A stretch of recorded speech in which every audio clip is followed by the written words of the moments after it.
Hay un elemento muy interesante en lo que ha dicho Cuca Gamarra, ha hablado de casta política. Claro, esto viniendo de alguien del Partido Popular llama mucho la atención y yo creo que no se puede desconectar de la victoria de Milei en Argentina. Una victoria que ha sido saludada por toda la derecha mediática y por toda la derecha española. Hablamos de un ultraderechista, además de un lunático. El Partido Popular toma nota y confirma su proceso de ultraderechización. Ellos dicen que son un partido muy distinto a Vox. En realidad lo que están haciendo es ocupar el espacio de Vox, asumiendo que esa ultraderechización forma parte de su propio estilo político. No reconocer al actual gobierno, utilizar piezas ilegítimas para combatir políticamente, como los jueces, como sectores del ejército que están llamando al golpe y, por supuesto, como los poderes mediáticos. Yo creo que el PP calcula que la legislatura va a ser corta y tienen buenas razones para pensarlo así y asumen su impotencia parlamentaria. Ellos no van a poder cambiar las cosas desde el Parlamento, pero tienen muchos resortes que mover y las algaradas callejeras va a formar parte del repertorio de una derecha que vamos a ver cada día más parecida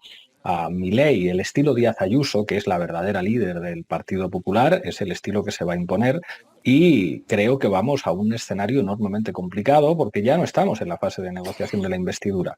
Lo que ahora tenemos es básicamente un gobierno en minoría que va a tener que llegar a acuerdos en la mayor parte de los casos imposibles. Un Junts, digamos ya, después de la amnistía, que va a redefinir su rol y un PNV tirando hacia la derecha, formaciones políticas de izquierdas que están fuera del gobierno, H. Bildu, Esquerra Republicana, Podemos, el BNG, que van a ir por otra dirección. Es evidente que el PSOE no va a abrir el melón territorial una vez que ya tienen los puestos asegurados en Moncloa y creo que vamos a un escenario bien complicado con una derecha estilo Milei, estilo Trump.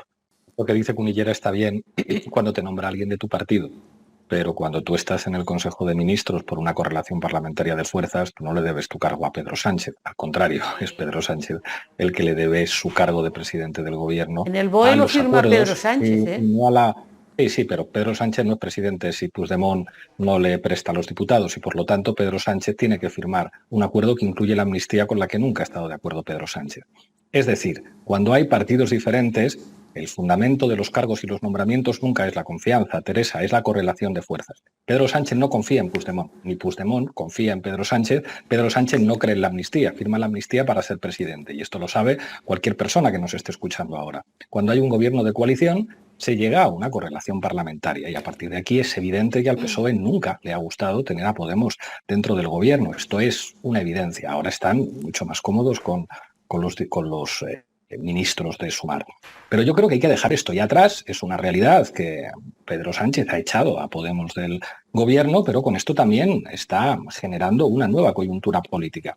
Tenemos un gobierno que se ha situado en el centro. El otro día El País, el gran intelectual orgánico que señala el camino al PSOE, le dice: el Partido Socialista tiene que entenderse con la derecha, el nuevo gobierno del PSOE tiene que entenderse con la derecha. Y tenemos una correlación parlamentaria en el que el PSOE, ayer su ministra de Vivienda dijo que hay que proteger a los propietarios de viviendas, haciendo una clara, declaración de intenciones, va a tratar de jugar parlamentariamente con el PNV y con Junts. Bueno, ahora hay izquierda parlamentaria y mucho ojo, al dejar a Podemos fuera del gobierno, han abierto un enorme carril. El problema que tiene Sumar, haber decidido dejar a Podemos fuera, que yo creo que es una torpeza táctica, es que ellos van a tener muchos problemas para diferenciarse del PSOE. ¿Quién va a poder diferenciar a Urtasun, a Pustindui, a Mónica García de los ministros del PSOE? Si por no diferenciarse ni siquiera en este caso han tratado de vestirse diferente. Es una decisión colectiva. O sea, es evidente que Yolanda Díaz no quería a Ione Belarra y a Irene Montero en el gobierno, eso es evidente, pero Pedro Sánchez tampoco. De hecho, finalmente es una decisión suya. Hubo muchos sectores del PSOE que estuvieron hablando con Podemos diciéndoles: nos interesa que estéis dentro porque esos 5 diputados tienen mucho valor en esta coyuntura y nosotros queremos que estéis, pero el presidente nunca va a aceptar a Irene Montero. Esto es así. Incluso yo hablé con algunos exdirigentes del PSOE que venían a transmitir básicamente esta cuestión. Quiero con esto decir que una cosa es que Yolanda Díaz no quisiera a Irene Montero dentro del gobierno ni a Yone Belarra, pero otra cosa es también que de ese veto ha participado el presidente del gobierno, que es el que ha tomado finalmente la decisión, bueno, pues de tener que negociar con 5 diputados para tomar cualquier tipo de medida.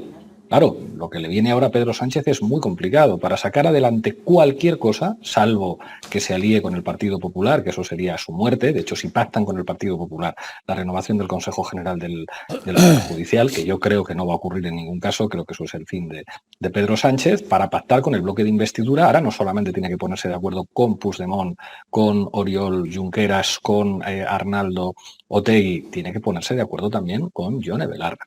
Y a partir de ahora, buena suerte.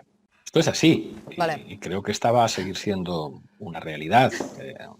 Yo creo que el derecho de autodeterminación, sobre todo en los momentos más difíciles, solamente lo ha defendido Podemos. Yo recuerdo el Cristo que me montó a mí el PSOE cuando, siendo vicepresidente, dije que efectivamente Puigdemont era un exiliado político y que había presos políticos catalanes. Y como pues, toda la progresía mediática del Grupo Prisa y La Sexta diciendo cómo puede comparar a los exiliados del franquismo con Puigdemont. Bueno, pues ahora hemos visto que efectivamente si ha habido una amnistía es porque eran presos políticos, ¿verdad? Ahora resulta que todos los que decían que España era una democracia plena como Cuca Gamarra han tenido que reconocer que en España había presos políticos y que se ha hecho una amnistía precisamente para esos presos políticos. Yo creo que Podemos ha demostrado históricamente decir las cosas cuando es difícil decirlas y cuando tiene un precio político y electoral decirlas. Y creo que eso vale mucho y creo que eso en los próximos meses se va a notar, porque nace un gobierno que está en una situación de minoría parlamentaria con enormes dificultades para tomar